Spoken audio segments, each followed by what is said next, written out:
Hi friends, कैसे हैं आप लोग। मुझे पता है आप लोग बहुत ही ज़्यादा अच्छे होंगे और जो भी कोई परेशानी में होंगे वो उस परेशानी से निकलने का हल ढूंढ रहे होंगे अपने मेहनत से और अपने सूझबूझ से। आज मैं आप लोगों के साथ जो डिस्कस करने वाली हूँ वो बहुत ही ज़्यादा इम्पोर्टेंट है आप लोगों के लिए, क्योंकि ये सिर्फ मेरे लिए आपके लिए ही नहीं, ये हर एक इंसान के लिए है जो अपने बच्चे को अच्छा शिक्षा देना चाहते हैं, जो टीचर बन चुके हैं या जो टीचर बनना चाहते हैं या जो कंफ्यूज है कि हम टीचिंग लाइन में जाएं या नहीं। इन सभी के लिए बहुत ज़्यादा इम्पोर्टेंट है। पहले बच्चा स्कूल नहीं जाना चाहता था क्योंकि उसे खेल नहीं मिलता था, उसे पढ़ाई मिलता था। अब बच्चा को खेल मिलेगा और वो खेल जो बाहर में जाके वो खेलता था वही खेल अब वो घर पे रह के नहीं, स्कूल में जाके खेलेगा और टीचर के सामने खेलेगा और उस खेल से वो कुछ ना कुछ सीखेगा। तो चलिए देखते हैं क्या बदलाव है और समझते हैं। और ये बदलाव हमारे लिए ही नहीं, हर एक इंसान के लिए बहुत ही ज़्यादा बेहतर होने वाला है। चलिए बने रहिएगा मेरे साथ और समझिएगा। पहले जो बदलाव था, अभी तक में 3 बदलाव हो चुका है, जिसमें पहला बदलाव 1968 में, दूसरा 1986 में, तीसरा 2020 में। और 1986 के बाद 1992 में भी कुछ बदलाव हुआ था जिसको 1986 में ही ऐड कर दिया गया था। फिर आता है शिक्षा नीति 2020। शिक्षा नीति 2020 का जो बदलाव है उसमें बहुत सारा चीज़ पहले वाली चीज़ को रिप्लेस कर दिया गया और इतना बेहतर बनाया गया है कि बच्चे को पढ़ाई में भी मन लगे, बच्चा कुछ एक्टिविटी भी सीखे और बच्चा अगर कल कुछ नहीं कर पा रहा है तो उस एक्टिविटी के थ्रू 4 पैसा कमाए, भूखा नहीं मरना पड़े। तो चलिए देखते हैं। हम लोग जो MHRD जानते थे, ministry of human resource development, अब वो नहीं जान के रिप्लेस हो गया है, मिनिस्ट्री ऑफ एडुकेशन हो गया है। मिनिस्ट्री ऑफ एडुकेशन हो गया है। हम लोग जो 10+2 कर रहे थे वो चेंज हो गया है, 5+3+3+4 हो गया है, जो कि 15 साल में हो गया है, जो कि 15 साल का हो गया है। इधर 12 साल था, अब इधर 15 साल हो गया है। जो स्टार्ट 6 साल से होता था अब वो स्टार्ट 3 साल मतलब 3 ईयर्स से होगा। 6 साल से था, अब स्टार्ट 3 साल से होगा।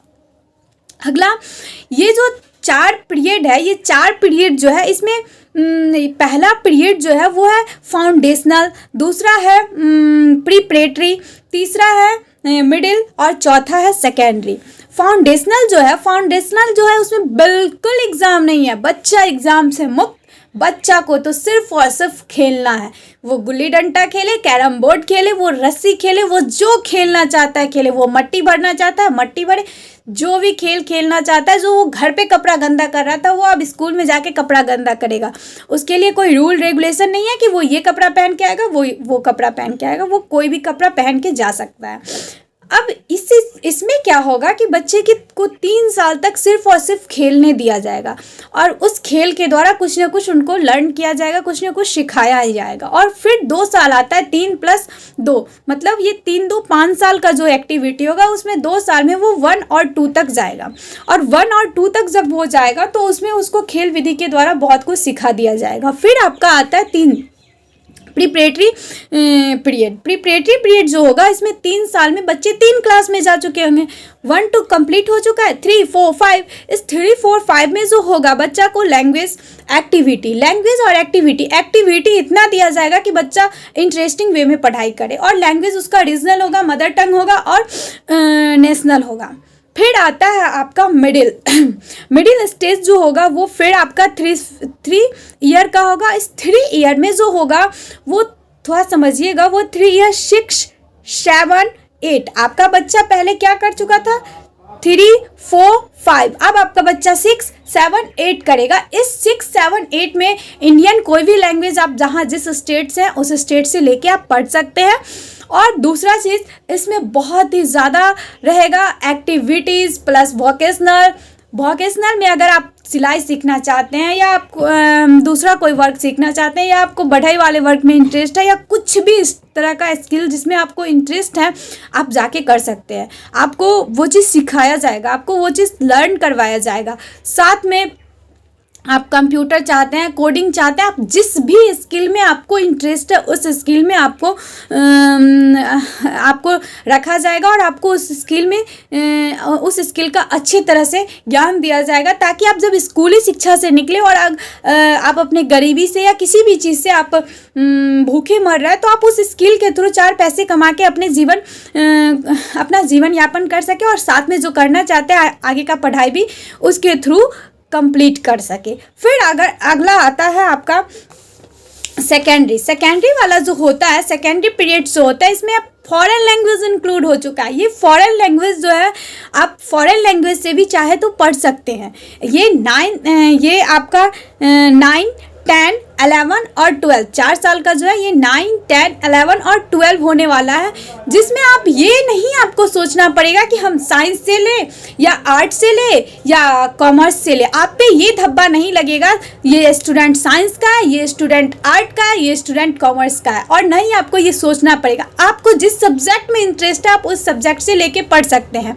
अगर आपको कॉमर्स में इंटरेस्ट है और साथ में मैथ लेना चाहते हैं, ले सकते हैं। अगर आपको बायोलॉजी में इंटरेस्ट है और साथ में आप आर्ट का कोई सब्जेक्ट लेना चाहते हैं, बिल्कुल ले सकते हैं। आपको किसी भी तरह की कोई परेशानी नहीं होगी और अच्छे से पढ़ाई कर सकते हैं और बिल्कुल इंटरेस्टिंग वे में। ये शिक्षा नीति, इसलिए ये शिक्षा नीति जो लागू हुआ है, ये बच्चा का माइंड जो है उसको विकसित करने के लिए और टीचर को बच्चे को समझ के एक्टिविटी थ्रू पढ़ाने के लिए हुआ है, जिसमें बच्चा बिल्कुल एक्टिविटी से जुड़े और बिल्कुल अच्छे तरह से पढ़ाई कर सके। बच्चे को जो भी परेशानी हो रहा है, जिस भी तरह से वो परेशान होकर उस चीज़ से उस मजबूरी में या किसी और चीज़ की वजह से लेना पड़ रहा है, वो अब नहीं होगा। और अब आप अपने इंटरेस्ट के अकॉर्डिंग आप अपना सब्जेक्ट चूज कर सकते हैं। अब आती है ग्रेजुएशन की बारी, जिसमें हम लोग BA, BSc, BCom ये करके खुद को मानते थे। जो BSc वाला, बाप रे बाप, हमसे बहुत ज़्यादा पढ़ा लिखा है, उसको हमसे ज़्यादा आता होगा। कॉमर्स वाला अलग बन रहा है, आर्ट वाला अलग बन रहा है, सबका अलग अलग चल रहा है। अब ऐसा नहीं है। अब BA, BSc, BCom ये सब थप्पा गया, अब ये हट जाएगा। अब आपका ये 3 साल वाला जो था, जिसमें आप 3 साल करिएगा तभी आपको डिग्री मिलेगा, अब वो भी नहीं है। आप अपने इंटरेस्ट के अकॉर्डिंग, आप अपने मन के अकॉर्डिंग आप अपना सब्जेक्ट ले सकते हैं। आप साइंस के साथ कॉमर्स भी ले सकते हैं, कॉमर्स के साथ आर्ट भी ले सकते हैं, और साथ में ये 3 साल वाला जो था अब ये 4 साल में बदल गया। और 4 साल के साथ साथ आप, पहले ये था कि 1 साल कर लिए और अगर किसी जॉब में या पैसा न होने की वजह से आप पढ़ाई छोड़ रहे हैं तो आपको वो डिग्री कोई काम का नहीं था। लेकिन अब काम का होने वाला है। वो डिग्री आप भूजा उसमें खाने या किसी और चीज़ करने में या उसको फेंकने के काम आता था। लेकिन अब ऐसा नहीं है। अब अगर आप 1 ईयर का भी कर रहे हैं तो आपको सर्टिफिकेट मिलेगा, 2 ईयर का कर रहे हैं तो डिप्लोमा मिलेगा, 3 ईयर का कर रहे हैं तो डिग्री मिलेगा, और 4 ईयर का कर रहे हैं तो आप रिसर्च में जा सकते हैं। और ये 3 ईयर वाला जो है, इसमें आप सोच रहे होंगे कि जैसे कि किसी जॉब में या किसी फॉर्म वगैरह में ये रहता है कि आप ग्रेजुएट हैं तभी आप इसमें फॉर्म फिलअप कर सकते हैं, तो उसके लिए आपको ये करना होगा 3 डिग्री वाला। अगर आप 3 डिग्री वाला किए हुए हैं तो जो ग्रेजुएशन मांग रहा है 3 ईयर जो ग्रेजुएशन मांग रहा है उसमें आप फॉर्म फिलअप कर सकते हैं। और उसके बाद आता है पोस्ट ग्रेजुएट अगर आप करना चाहते हैं तो ये 1 या 2 ईयर का है। 1 या 2 ईयर का ये जो है, इसमें आपको, अगर आप 3 ईयर का डिग्री कोर्स किए हुए हैं तो आप इसमें 2 ईयर्स करना पड़ेगा। अगर आप 4 ईयर्स का डिग्री कोर्स किए हुए हैं तो आप 1 ईयर का करके पोस्ट ग्रेजुएट हो सकते हैं। फिर PhD वाला जो है, PhD में कोई बदलाव नहीं है, जैसा था वैसा ही है, 4 ईयर का 4 ईयर है। और ये चीज़ जो है हम लोगों के लिए, आप लोगों के लिए बहुत ही ज़्यादा बेहतर है, बहुत ही ज़्यादा अच्छा है। और जितना बेहतर है उतना ज़्यादा टफ भी है। इसीलिए आप अब से ही लग जाइए। अगर आप टीचर बनना चाहते हैं तो अभी सोच लीजिए, क्या आप इस सब चीज़ को कर पाएंगे, क्या आप अच्छा मेहनत कर पाएंगे, क्या आप इसमें टिक पाएंगे। अगर आप कर सकते हैं, कर पाएंगे तो आप बने रहिए और मेहनत अभी से ही कीजिए, क्योंकि वो स्वेटर बुनने वाला, वो पैर रख के सोने वाला समय जाने वाला है, करप्शन ख़त्म होने वाला है और अब पढ़ाई आने वाला है और आपको बच्चे को पढ़ाना होगा। आप पढ़ाइएगा तभी होगा।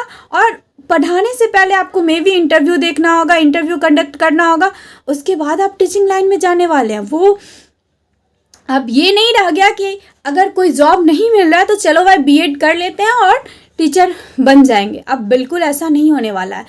अब बहुत ही ज़्यादा कंपटीशन होने वाला है, बहुत ही ज़्यादा वैकेंसी आने वाला है। बट इस सबसे ज़्यादा ज़रूरी है आपको मेहनत भी उतना ही ज़्यादा करना होगा, क्योंकि आप बेहतर सीखोगे तभी आप बेहतर सिखा सकते हैं। इसीलिए प्लीज़, अगर आप टीचर बनना चाहते हैं तो अभी से ही मेहनत कीजिए और मेहनत के साथ साथ अच्छा करने की कोशिश कीजिए। क्योंकि एक बच्चा जब फेल होता है तो वो बच्चा नहीं फेल होता, वो पूरा का पूरा एजुकेशन सिस्टम फेल होता है। और इसके लिए आपको अपना पेडागोजी अच्छा करना होगा, आपको स्किल पे वर्क करना पड़ेगा, आपको अपना पेडागोजी या साथ में आपको एक्टिविटी लर्न करना पड़ेगा, और तब पढ़ाने में आपको तब आप पढ़ा सकते हैं। क्योंकि अगर आप सब कुछ पता है और आपको एक्टिविटी नहीं पता है कि आपको बच्चे को कैसे पढ़ाना है, तो बिल्कुल नहीं होने वाला है। सो प्लीज़ मेहनत कीजिए और अच्छा करने की कोशिश कीजिए। भगवान हम लोगों के साथ है, आपके साथ है, हमारे साथ है। हम मेहनत करेंगे तो फल ज़रूर मिलेगा। आज के लिए इतना ही। अगर आपको अच्छा लगता है तो please video like, comment, share, subscribe कीजिए। फिर मिलते हैं नेक्स्ट वीडियो में। Thanks, bye.